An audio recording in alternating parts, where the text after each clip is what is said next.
Augustové výkyvy počasia priniesli zo sebou aj búrky sprevádzané veternými a dažďovými smršťami, ktoré spôsobili nemalé materiálne škody.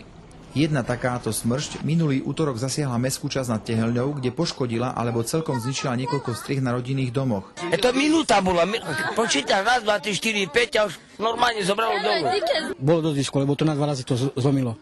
Najprv raz to zlomilo, nadvilo a potom druhý raz to zobralo z celej dole. Strechu zdvihlo mi hore. Tá blacha všetko vyskačilo vonku. Dramatickú situáciu prežívali veľmi emotívne najmä starší ľudia. No tak prišlo taká tma. Sama z novejší prišlo, Nenom naraz veter, taký výron. Taký vírus prišiel vonku. Taký vírus, taký výbuch. No, sa zlikla veľmi. Tak som neznala, do jaké brani skočiť, som trsovaná bola. Aj doteraz som taká, mi tak plánuje. No, trsovaná bola, zastavilo mi chodenie. Brala som sebe tabletky pre cuklidenie, ale...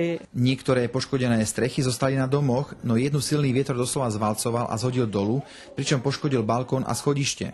Na miesto boli privolaní aj policajti a hasiči, ktorí pomáhali poškodeným pri odstraňovaní následkov.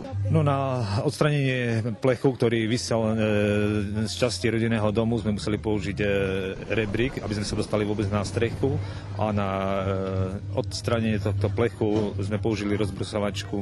Po odrezanie plechu sme tento plech spúšťali dole. Okrem materiálnych škôd našťastie k iným škodám nedošlo. No a nikomu sa nič nestalo. K zraneniu osôb nedošlo. Ulica nad Tehelňou sa nachádza na exponovanom mieste, kde prudký vietor pravidelne strháva strechy domov. Viete, ak tu príde vietor, tak už strechy tu letajú.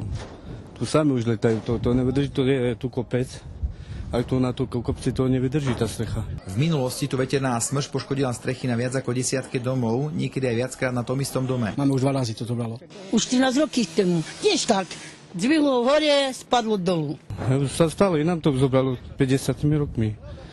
Tiež tam vedľa, tiež a tam vedľa. Penieži nemám a teraz treba dať opravovať. Máte to poistené? Hej, mám poistenie.